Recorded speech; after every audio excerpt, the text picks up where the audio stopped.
আল্লাহ রাব্বুল আলামিন বলছেন, সকল মানুষ ক্ষতিগ্রস্ত, ক্ষতির পথে, সবাই এই ক্ষতি থেকে বেঁচে থাকতে পারবে কারা?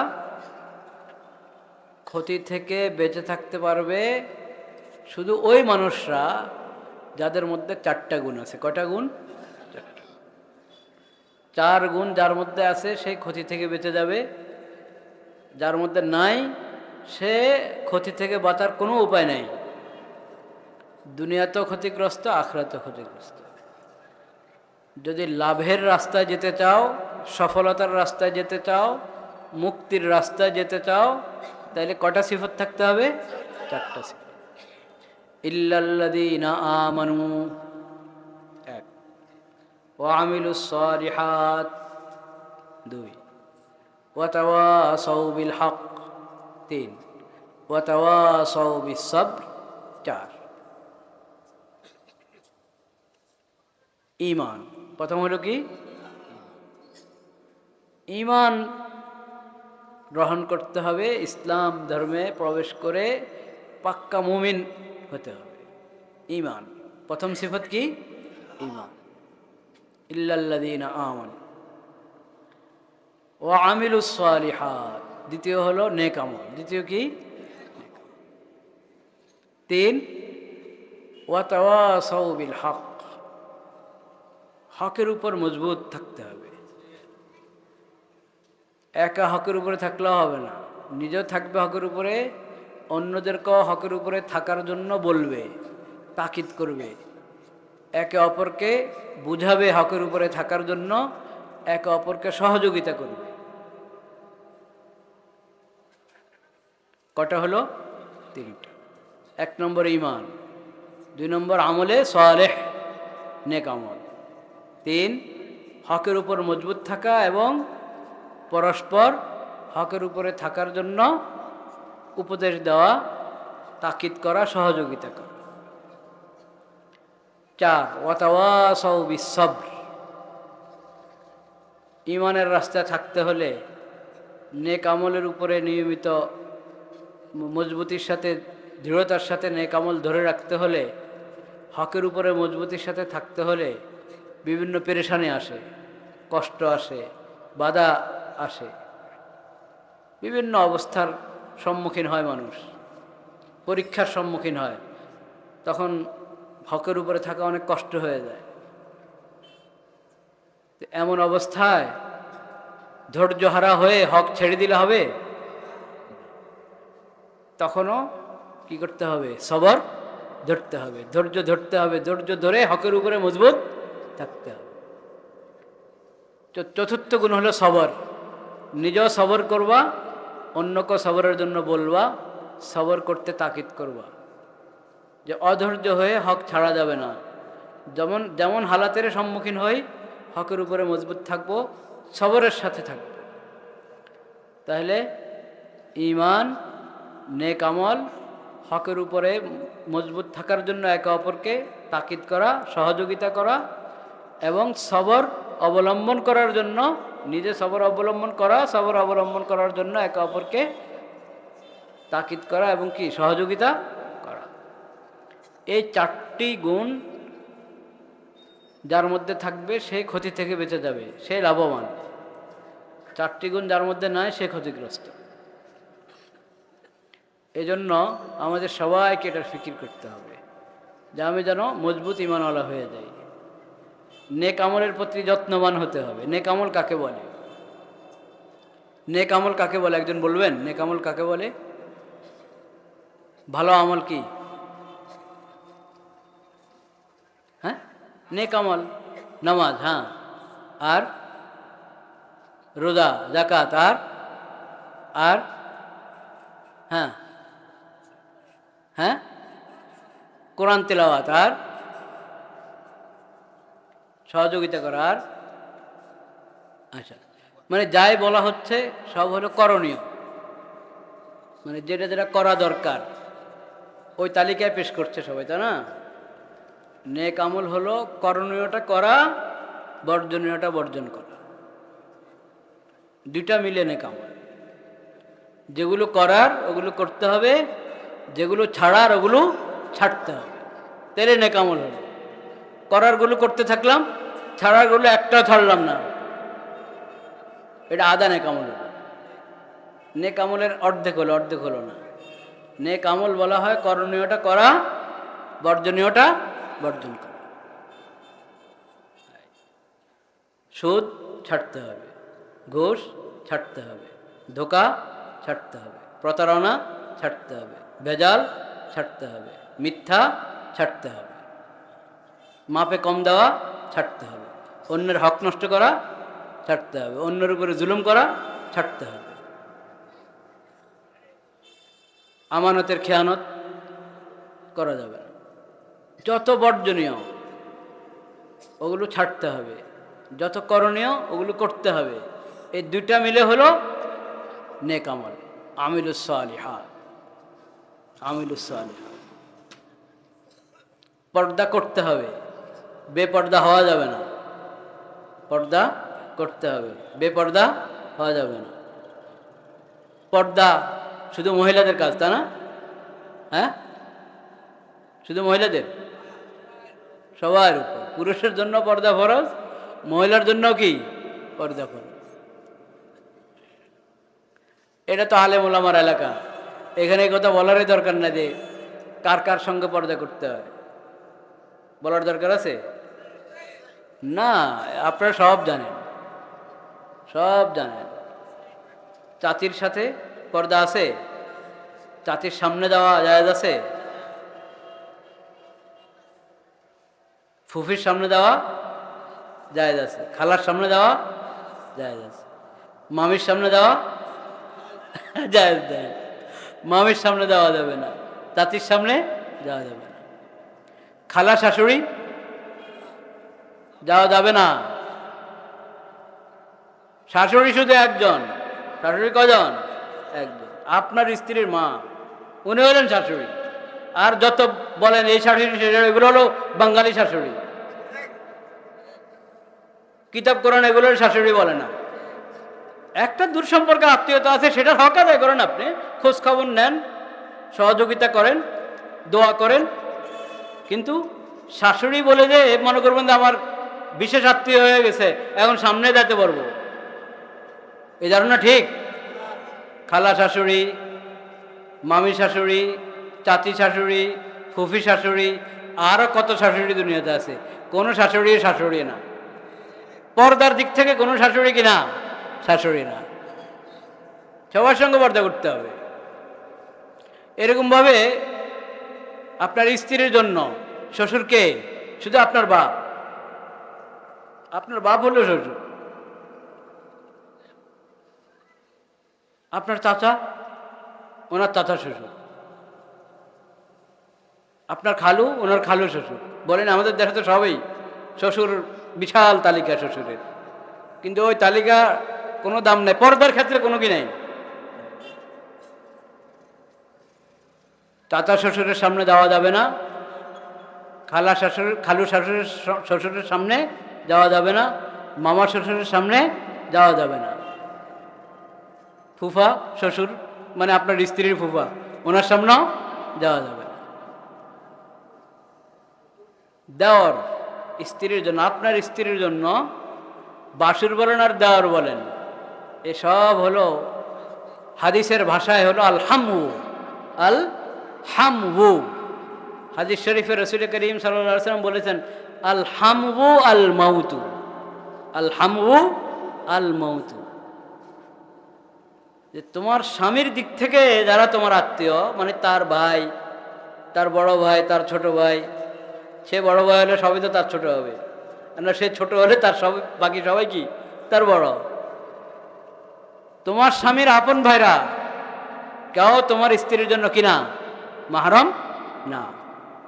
তাহলে তোমার ভাইয়ের চাচাতো ভাই যারা, তোমার ভাইয়ের খালাতো ভাই যারা, তোমার ভাইয়ের মামাতো ভাই, ফুফাতো ভাই, হ্যাঁ চাচাতো বললো তো হয় না, তো দুইটা চাচাতো জ্যাঠাতো, কেউ আপনার স্ত্রীর জন্য কিনা মাহরম না। সবাই আল হামু, সবাই কি আল হামু হাদিসের ভাষায়।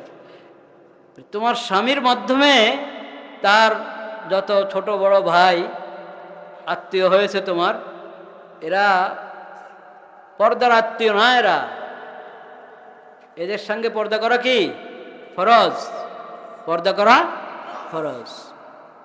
এদেরকে মৃত্যুর মতো ভয় করো। কিসের মতো? আল হামু আল মৌতু। দেওয়ার আর বাসুর এই ধরনের যা আছে এরা সবাই হলো মৃত্যু, মৃত্যুর মতো বলেন রাসূলুল্লাহ, এরা সবাই কি মৃত্যু,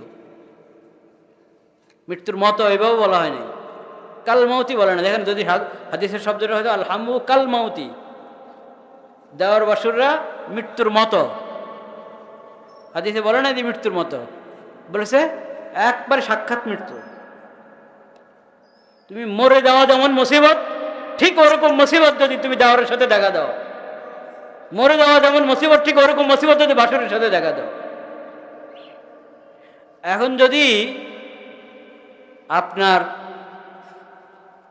এই মা, আপনার মা অর্থাৎ আপনার স্ত্রীর শাশুড়ি, উনি যদি সহযোগিতা না করে পর্দা করার জন্য, তো হবে? হ্যাঁ, কি হয়েছে যাস না, কয় না, অসুবিধা কি? তোর কি না ডাকে, তোর ভাইয়া না, সবাই তো ভাইয়াদান ভাইয়াদান করতে হয়, বড় ভাইয়াদান ছোট ভাইয়াদান সবাই ভাইয়াদান বলেন, ভাইয়াদান ভাইয়াদান তো পুরো দুনিয়ায় মেয়া, যার ইমান আছে সে তো ভাই, যারই ইমান আছে সেই তো আমার ভাই, নাকি? আল মুমিনুনা ইখওয়া, নাকি? সব মুমিনই তো ভাই, তো সবার সাথে আপনি দেখা দিবেন নাকি? এখন স্বামীর বড় ভাইরাও ভাইদান, ছোট ভাইরাও ভাইদান, ছোট ভাইয়াদান, বড় ভাইয়াদান, মেজু ভাইয়াদান, সবাই ভাইয়াদান। এই ভাইয়াদান আপনি বলেন, ঠিক বলতে পারেন, কিন্তু পর্দার বিধান না আপন জায়গায়। এদের সবার সঙ্গে পর্দা করা জরুরি, কারো সামনে দেওয়া কি নাই জায়েজ নেই। এগুলো কি আসলে কঠিন? বিধান কি কঠিন? কঠিন না, বিলকুল কঠিন না, একবারই সহজ। খালি নিয়তের দরকার, হিম্মতের দরকার, সৎসাহসের দরকার, আর কিছু না। পাকা নিয়ত করেন, আপনি সহযোগিতা করেন আপনার ছেলের বউদের, আপনার ছেলের বউদের সহযোগিতা করেন, তারা যাতে পর্দাতে থাকতে পারে।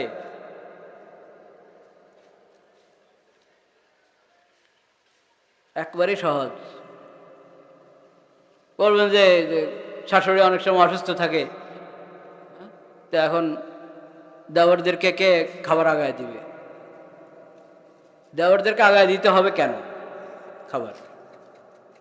আমি আমার কথা বলি আপনাদেরকে, আমি কোনো সময় আমার মাকে বলি নাই, অন্যদেরকে দূর কথা, আমার মাকে বলি না যে মা আমার ভাত পাতিল থেকে ভাত নিয়ে যান, ভাত বাড়ি দেন, না খাইও, আর ভোক লাগছে, আমার ভোক লাগছে, আমি পাতিল আছে আল্লাহর রহমত, রান্না যদি থাকে আছে, নিজে নিয়ে খেয়ে ফেলি, মারাই তো কষ্ট দেওয়ার দরকার নেই।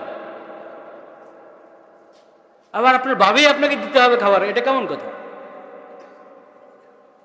ভাবেই খাবার দিতে হবে কেন?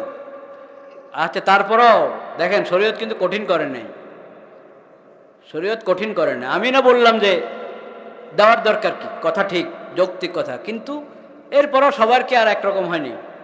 অনেকে চায় যে না, নিজে নিয়ে খেতে পারবো না, ওর দেওয়া হোক।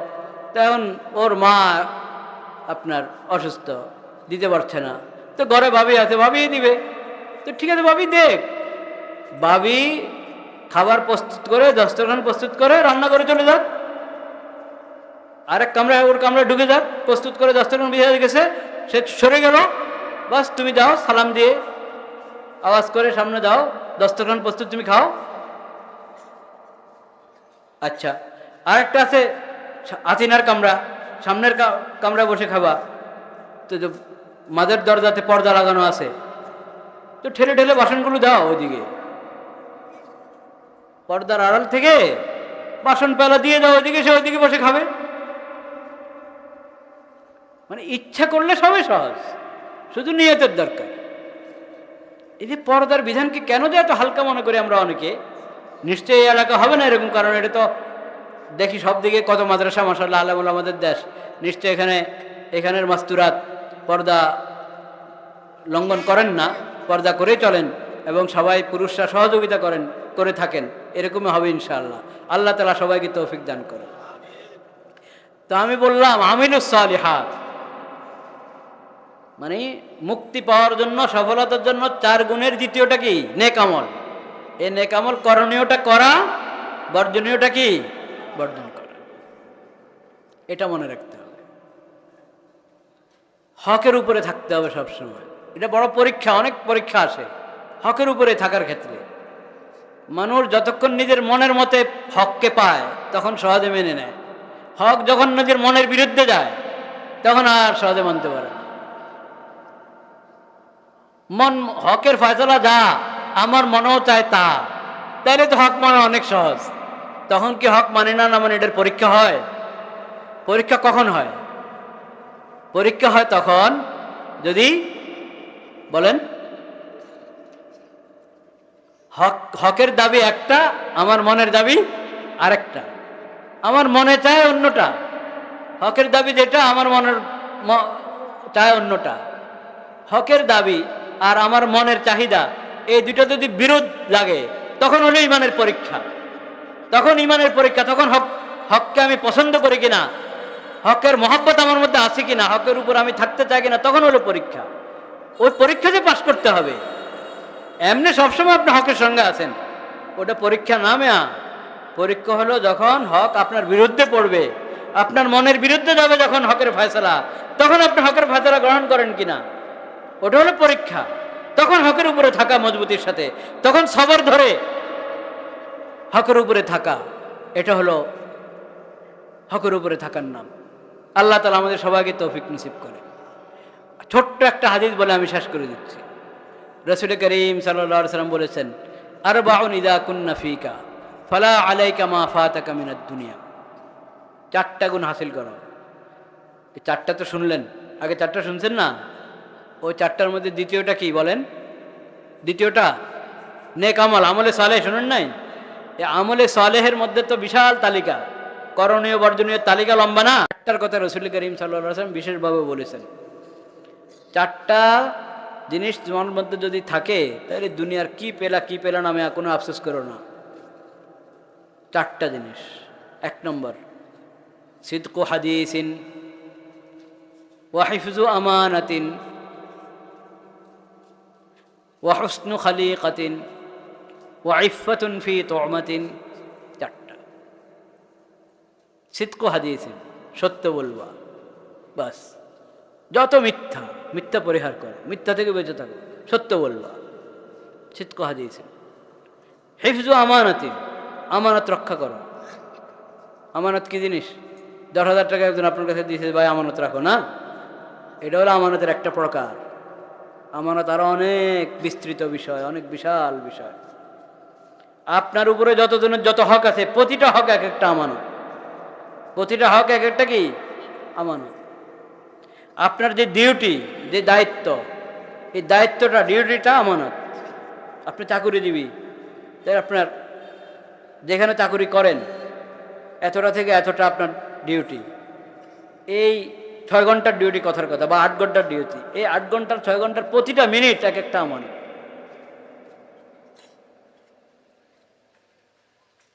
আমানত, সকল হক আমানত, সকল দায়িত্ব কি? আমানত। এবং আমানত খালি জাগতিক বিষয় হয় না, দিনের বিষয়গুলো, এলমে দিন। একটা মাদ্রাসা আছে, একটা মসজিদ আছে, এই মাদ্রাসা আপনাদের হাতে আমানত, এই মসজিদটা আপনাদের হাতে আমানত। তবলিগের মেহনত আমানত। তবলিগের মেহনত নষ্ট হয়ে যাবে, ওটার মধ্যে মানুষ নতুন নতুন বেদাত ঢুকা ভিন্ন দল করবে, তবলিগ থেকে এক পক্ষ ভিন্ন হয়ে গেছে। হয়েছে আপনাদের এলাকা আছে? হ্যাঁ, আলহামদুলিল্লাহ, আলহামদুলিল্লাহ। এমনি তবলিগও হয়তো কম নাকি? তবলিগ আছে কি পরিমাণ সাথী এখানে? 3 জিল্লার সাথী কয়জন চলে গেছে? নয় অনেক হতো, ঠিক আছে। 1 জিল্লার কতজন? মাশাআল্লাহ। ইজতেমাতে যাচ্ছেন কতজন? চলে গেছে, হ্যাঁ ঠিক আছে, খুব ভালো। তো তবলিগের মেহনতটা একটা আমানত। এখানে বেদাত ঢুকা ভিন্ন কিছু লোক আলোক হয়ে নিজেদেরকে মূলধারার তবলিগ বলবে, হ্যাঁ, আর আপনারা ওটা সঙ্গ দিবেন, আমানতের খেয়ানত হবে, আমানতের খেয়ানত হবে। হ্যাঁ, প্রতিটা দিনই কাজ আমানত। তো রাসূল করিম সাল্লাল্লাহু আলাইহি ওয়াসাল্লাম বলছেন দ্বিতীয় কথা, প্রথম কথা ছিল কি সত্য বলবা, দ্বিতীয় কথা আমানতের হেফাজত করবা, আমানতের যেন খেয়ানত না হয়, আমানত যেন নষ্ট না হয়, আমানতকে সবসময় সংরক্ষণ করবা। 3 নম্বর হুসনু খালিকাতিন, ভালো ব্যবহার, দিলটাও ভালো হবে, ব্যবহারও ভালো হবে। 4 নম্বর ইফাতুন ফি তওমাতিন, তোমার লোকমা হালাল হইতে হবে, পানাহার হালাল, রোজগার হালাল। কটা কথা হলো? 4টা কথা। সত্য বলা, সত্য বলা। দ্বিতীয় আমানত রক্ষা। তৃতীয় দিলও ভালো, ব্যবহারও ভালো। 4 নম্বর লোকমা হালাল, মানে রোজগার কি হালাল। আল্লাহ তাআলা আমাদেরকে ওই 4টা, এই 4টা, এই সব সিফত হাসিল করার তৌফিক নসিব করেন। ওয়া আখিরু দাওয়ানা আলহামদুলিল্লাহি রাব্বিল আলামিন। হ্যাঁ, জানাজার নামাজ আদায় করার পর মুনাজাত দেওয়া কি উত্তম? জানাজার নামাজটাই হলো আগাগোড়া দোয়া, বুঝছেন? জানাজার নামাজটা যারা বুঝে, জানাজার নামাজের মধ্যে প্রথম তাকবীরে পড়ে সানা, দ্বিতীয় তাকবীরে পড়ে কি দুরূদ শরীফ। এই সানা এবং দুরূদ শরীফ পড়া হয় দোয়া কবুল হওয়ার জন্য। তৃতীয় তাকবীর পরে দোয়াটাই পড়ে আল্লাহুম্মা গফির লি হাইয়িনা ওয়া মাইয়িতিনা, এই দোয়ারও দোয়া আছে। চতুর্থ তাকবীর পরে সালাম ফিরে বলা। জানাজার নামাজ আগাগোড়া একটা দোয়া, বুঝছেন? জানাজা শেষ হলো, এখন তাড়াতাড়ি দফনের দিকে নিয়ে যাও, এখানে দোয়ার কোনো বিধান নেই। হ্যাঁ, আমার কি আমরা যে লাশ খাটিয়া কাঁধে নিয়ে হ্যাঁ 10 কদম করে 40 কদম গণনা করে তাহার চললে, এটা হলো সবার শরীক হওয়ার জন্য আর কি, মানে সবাই যাতে খাটিয়া ধরতে পারে। খাটিয়া ধরার, লাশ কাঁধে করে নেওয়ার তো একটা ফজিলত আছে না, স্বভাব আছে না। ওই স্বভাব খালি 4 জনেই নেবে নাকি? আরও লোক যাতে স্বভাব নিতে পারে সেজন্য কান বদল করে করে ধরান বদল করার জন্য এটা একটা পদ্ধতি কাউকে বলেছেন। এটাই হতে হবে, 10 কদম করে হতে হবে এমন কোনো কথা না। 10 কদম করে হলে কোনো মানা নাই, কিন্তু 10 কদম করে হতেই হবে এটা কোনো জরুরি কিছু না। বাকি স্থানীয় ওলামায়ে কেরাম যারা, শুনেন মাসালার ব্যাপার আমার একটা কথা হলো, স্থানীয় ওলামায়ে কেরামের কাছে মাসালা জিজ্ঞেস করুন। আপনি যেখানে আছেন সেখানে ওলামায়ে হাক্কানি নিশ্চয় আছেন, তাদের কাছে মাসালা জিজ্ঞেস করা হলো নিয়ম। এইগুলা বুঝি মানুষ বুঝে না, এটা কোনো কথা নাকি? দিয়েছে যে মহিলাদের মুখ এবং হাতের কবজি হ্যাঁ খোলা রাখলে হ্যাঁ পর্দা ফরজ আদায় হয়ে যাবে। ও মানে মহিলাদের চেহারা যদি খোলা রাখে এবং হাত যদি দোনো হাত কবজি পর্যন্ত খোলা রাখে, এটা পর্দার ক্ষতি হবে না, তা এটা হলো নমাজ। নমাজ, আরে ঘরে যখন মহিলারা একা একা নামাজ পড়ে না, নমাজের সময় তো পুরো শরীর ঢাকে, কিন্তু শুধু চেহারা খোলা রাখার কি আছে, অনুমতি আছে না চেহারাটা নমাজের মধ্যে? নমাজের মশালা নিয়ে মানুষ পর্দার মশালাতে লাগাই দিছে, আর কিছু না। পর্দার মশালা ভিন্ন, নমাজের মশালা ভিন্ন। নমাজের মধ্যে কি পরিমাণ ঢাকবে সেটার মধ্যে চেহারার কথা আছে, হাতের কথা, এটা খোলা থাকতে পারে। আর যেটা পর্দার মশালা, সেটার মধ্যে তো চেহারাই তো মূল ঢাকার জিনিস। দোয়া মুরব্বীরা করেন নাকি? হ্যাঁ, আচ্ছা, তো আমরা হ্যাঁ, ও আযানের পরে দোয়া আছে, আল্লাহুম্মা রাব্বা হাযিহিদ দাওয়াতিত তাম্মাহ ওয়াস সালাতিল কায়িমা আতি মুহাম্মাদিন ওয়াসিলা ওয়াল ফাযিলা ওয়া বা'সু মাকামান মাহমুদান আল্লাযী ওয়া'আদতা ইন্নাকা লা তুখলিফুল মিয়াদ। আগে দুরূদ শরীফ পড়বেন, পরে এই দোয়া পড়বেন। এমনি আশার নামাজ তো হয়ে গেছে, তো আমরা ইস্তিগফার পড়ে দুরূদ শরীফ পড়ি। আস্তাগফিরুল্লাহাল্লাযী লা ইলাহা রাব্বিল আলামিন ওয়াস সালাতু ওয়াস সালামু আলা সাইয়্যিদিল মুরসালিন ওয়া আলা আলিহি ওয়া সাহবিহি আজমাইন। ربنا ظلمنا أنفسنا وإن لم تغفر لنا وترحمنا لنكونن من الخاسرين.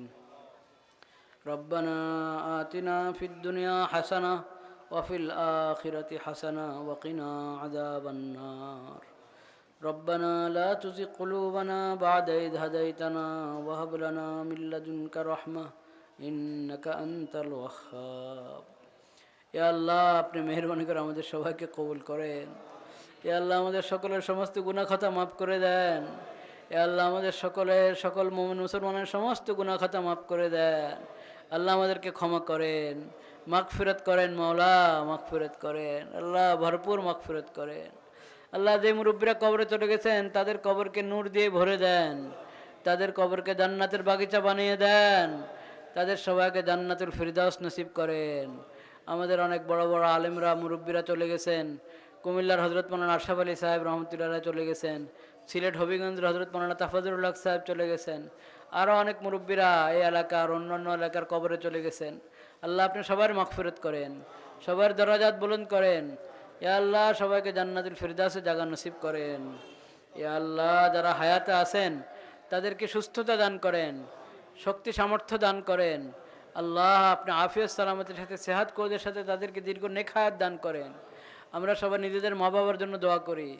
রব্বির হামহুমা কামা রব্বায়ানি সগীরা, রব্বির হামহুমা কামা রব্বায়ানি সগীরা, রব্বির হামহুমা কামা রব্বায়ানি সগীরা। ইয়া আল্লাহ মুসলিম উম্মতকে আপনার হেফাজতে রাখেন আল্লাহ, জুলুম থেকে রক্ষা করেন আল্লাহ সব জায়গায়। ইয়া আল্লাহ মুসলমানরা মজলুম, ইয়া আল্লাহ তাদেরকে জুলুম থেকে রক্ষা করেন। ইয়া আল্লাহ আপনি তাদেরকে নিজের হেফাজতে রাখেন, ইয়া আল্লাহ নিজের হেফাজতে রাখেন। ইয়া আল্লাহ আপনি নিজের হেফাজতে রাখেন। ইয়া আল্লাহ মজলুমদেরকে জুলুম থেকে রক্ষা করেন। ইয়া আল্লাহ জুলুম থেকে রক্ষা করেন, আপনার হেফাজতে রাখেন মাওলা। আল্লাহুম্মা আনসুরিল মুস্তাদআফিনা মিনার রিজালি ওয়ান নিসাই ওয়াল বিলদান।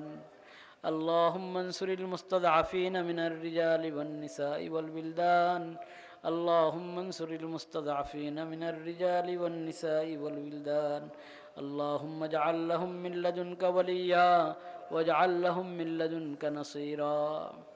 ইয়া আল্লাহ যার যে পেরেশানি আপনি জানেন, সবার সমস্ত পেরেশানি দূর করে দেন, সবার সমস্ত পেরেশানি দূর করে দেন।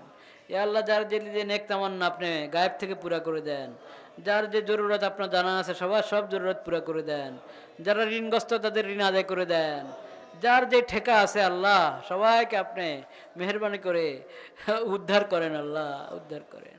এ আল্লাহ মস্তুরাত যারা আছেন ঘরে ঘরে আমাদের মা বোনেরা, তাদেরকে আপনি আপনার হেফাজতে রাখেন।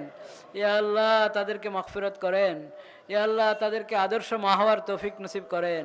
তাদেরকে সন্তানদের লালন পালন ঈমানি এবং কুরআনী তরিকায় সন্তানের লালন পালনের তৌফিক তাদেরকে দান করেন মাওলা। এ আল্লাহ তাদেরকে আমাদের পক্ষ থেকে উত্তম প্রতিদান দান করেন, জাযায়ে খায়ের দান করেন। এই মাহফিলের যারা ইন্তজাম করেছেন আল্লাহ তাদেরকে কবুল করেন। এ আল্লাহ অনেকে অনেকভাবে মেহনত করেছে, সহযোগিতা করেছে।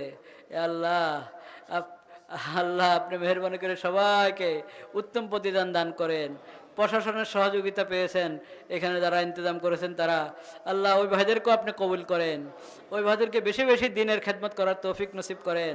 ইয়া আল্লাহ তাদেরকে আপনি উত্তম প্রতিদান দান করেন।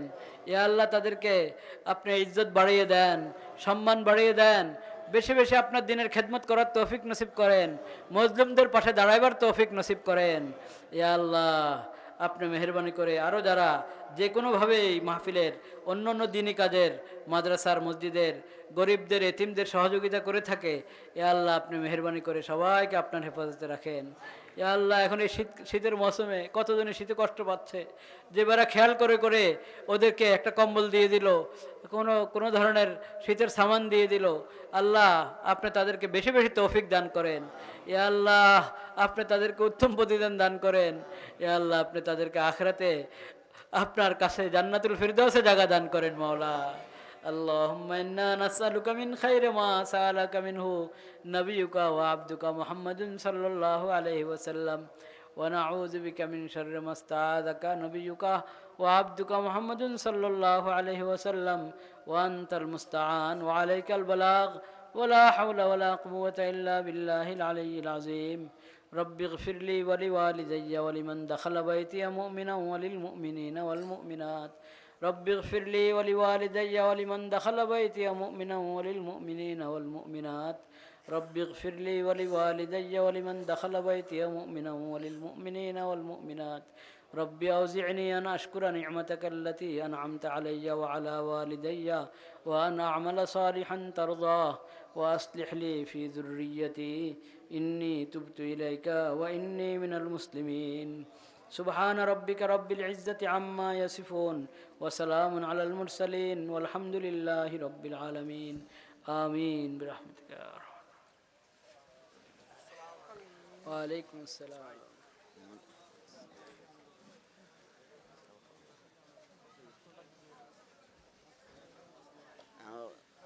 আসসালামু আলাইকুম। মাশাআল্লাহ, ভালো আছেন?